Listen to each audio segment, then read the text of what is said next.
안녕하세요. 21년 10월 25일부터 29일까지 경제신문을 읽어줘 시작하겠습니다. 목차는 부동산 경제금융 주식 종합면 부동산부터 강서 둥천동 노후 아파트 리모델링 바람 둥천부영 건축 계획 통과 속도 높이려 수평 중축 나서 별동 신축해 810가구로 공급 전용 80제곱미터 11.3억의 신고가 거래 주공 4개 단지 통합 사업 검토 2,500가구 대단지 프리미엄 기대. 서울 강서구 둥천동 일대 노후 아파트들의 리모델링 추진이 잇따르고 있다. 이번 정부 들어 안전진단 기준이 강화되면서 재건축을 하기 어려워지자 상대적으로 사업 속도가 빠른 리모델링으로 선회하고 있다는 분석이다. 일부 단지는 대형 건설사들의 대단지 프리미엄을 누리기 위해 통합 리모델링을 검토하고 있다. 둥천부영 바로 옆 둥천주공 5단지는 7월 입주민 투표를 거쳐 리모델링 추진위원회를 구성했다. 현재 조합 설립을 위한 주민동의서를 받고 있다. 인근 둥천동 인근 가양동 강병 3단지도 6월 리모델링 추진위를 꾸려 주민동의 절차에 착수를 했다. 리모델링 추진 소식에 둥천동 일대 아파트값도 강세다. 둥천부영 전용 80제곱미터는 5월 9억 9,500에 거래된 이후 지난달 11억 3천만원의 신고가를 썼다. 리모델링은 초과이익 환수나 공공기부 같은 규제가 없다는 것도 장점이라며 아직까지 매물이 부족하지 않지만 사업 진행이 속도를 내면 상황이 달라질 것이라고 전망했다. 인근의 부동산이 얘기를 했고요. 두 번째, 분당서 첫발된 재건축 일산 평촌 3번도 내년 30년 충족 7,700여 가구 분당 시범단지 1호 재건축 준비 도래 수도권 1기 신도시 재건축 대상 2026년 28만 구에 달해 8만 가구 평균 용적률 169에서 226%로 높아 사업성 확보 최대 걸림돌 안전진단 강화 등도 변수, 정부 차원 정부 지침 제시해야.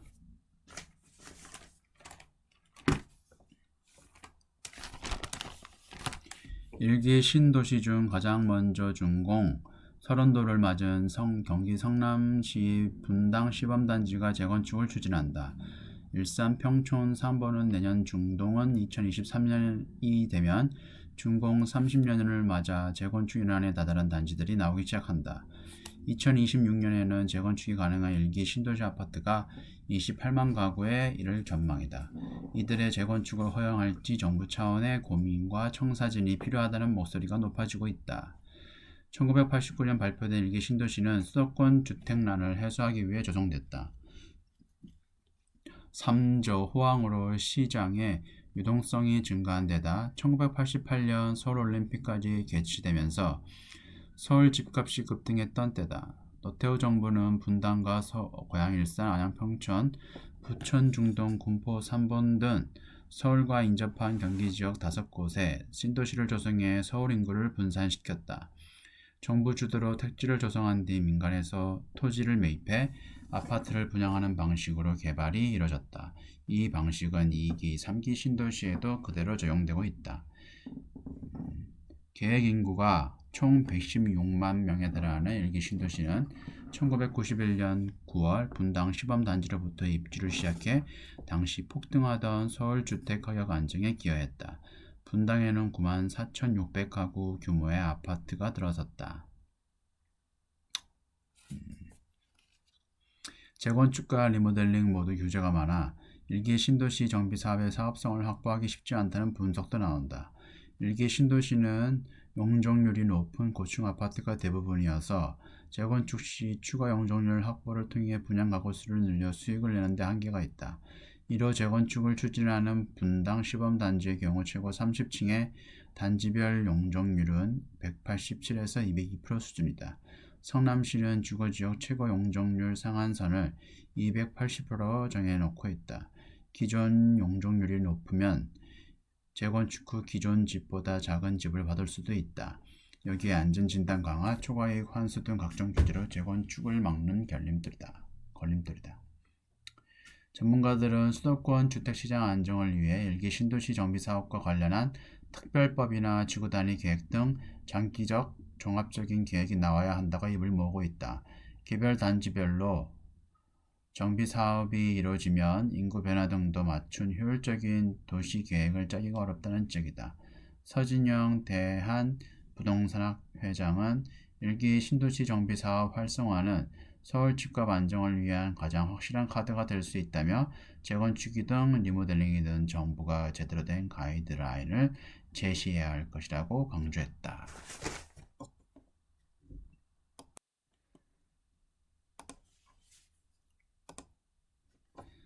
다음은 경제금융 주식. 스태그플레이션 우려는 과도, 반도체 내년 2분기께 반등할 것. 기로에선 증시 운용사 연기금 CIO 10명에게 물어보니 원자재 가격 고점, 내년부터 공급망 해소가 돼 기업 실적 개선, 탄소 중립수의 수소 풍력 매수 기회, 엔터게임 등도 관심. 최근에 엔터게임주 많이 올라가고 있습니다.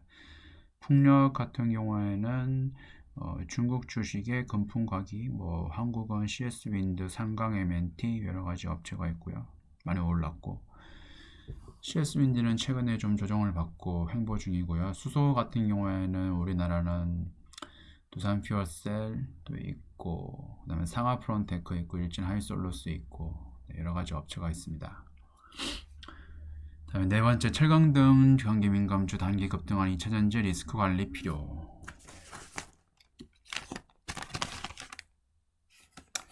최근에 2차전지 테슬라가 LFP 배터리를 쓴다고 해서 LFP 관련 주가 많이 올랐습니다. 한국은 파워넷 많이 올랐더라고요.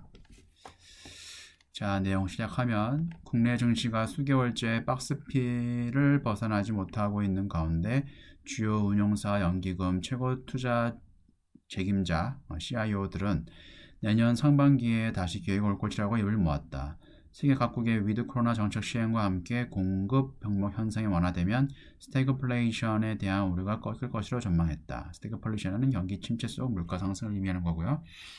전문가들은 반도체와 친환경 콘텐츠 업종을 서서히 돌리라고 조언했다. 반면 원자재 가격 급등을 등에 업고 실적이 크게 개선된 철강 등 경기 민감주는 피해야 할 업종으로 꼽혔다. 원자재 가격이 안정화되면 실적이 꺾일 수 있다는 전망이다.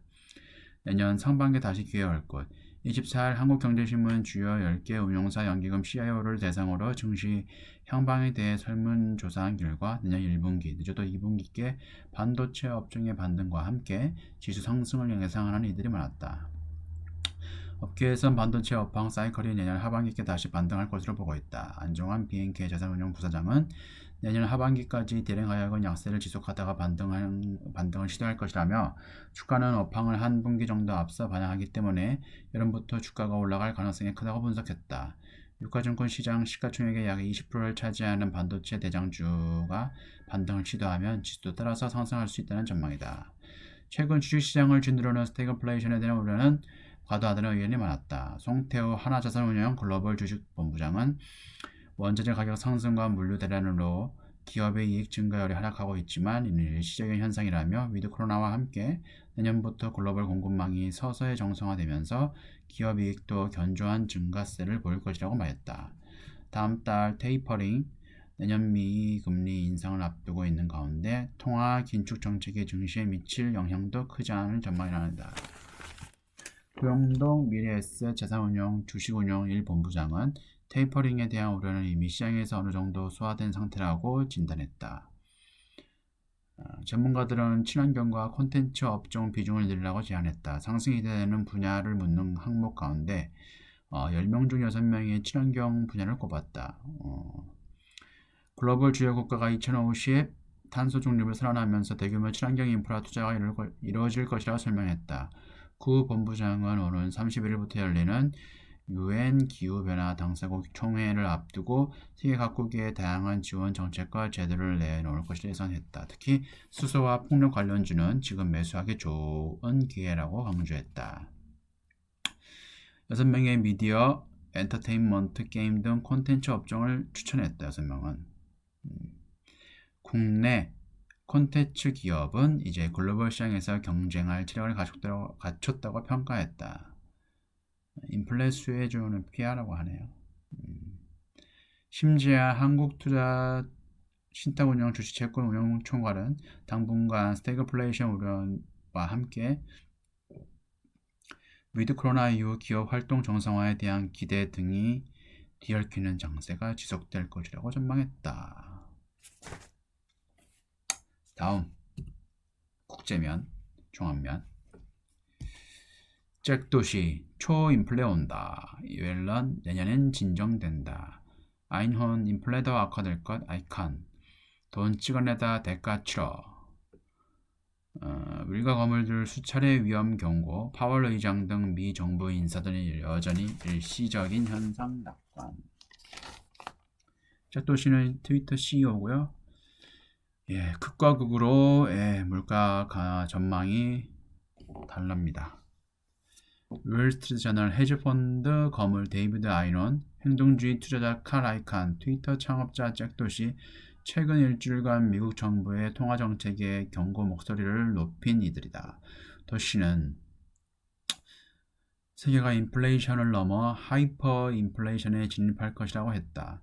각국 중앙은행의 돈풀기 경쟁 탓에 세계 경제가 풍전등화라는 의미다. 정부의 판단은 달랐다. 제니 옐런 미 재무장관, 제롬 파월 미 중앙은행 의장 등은 여전히 일시적 물가 상승이라는 진단에 무게를 뒀다.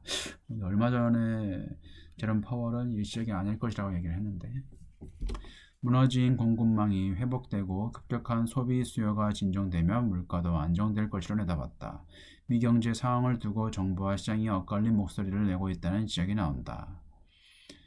옐런 장관은 CNN에 출연해 미 물가 상승률이 내년 하반기에 진정될 것이라는 전망을 내놨다.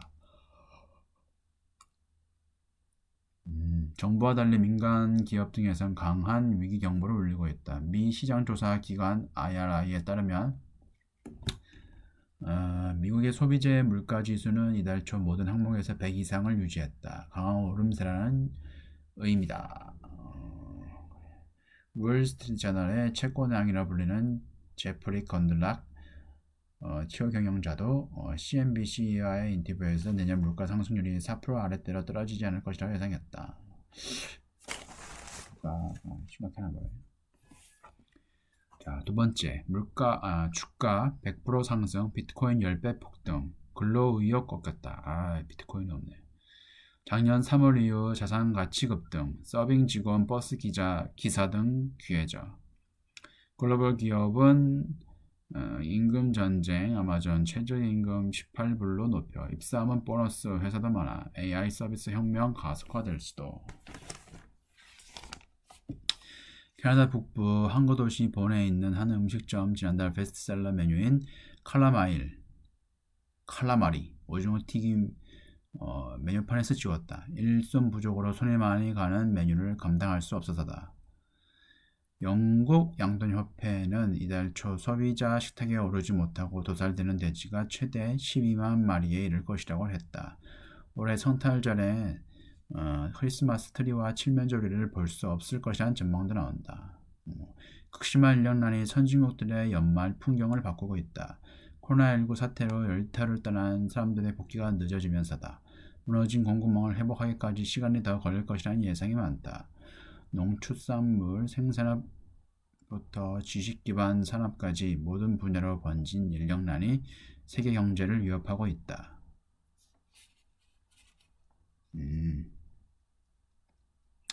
25일 기준 미국 S&P 500 지수는 코로나19 영향이 주가 시장을 덮친 지난해 3월 16일 대비 98% 상승했다.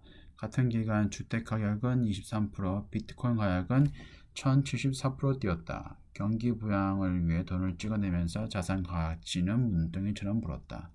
자산이 늘자 노동 공급은 줄었다. 은퇴를 택한 사람이 증가했기 때문이다. 골드만삭스는 노동 참여 인구 감소의 25% 정도가 조기 퇴직자 때문인 것으로 분석했다.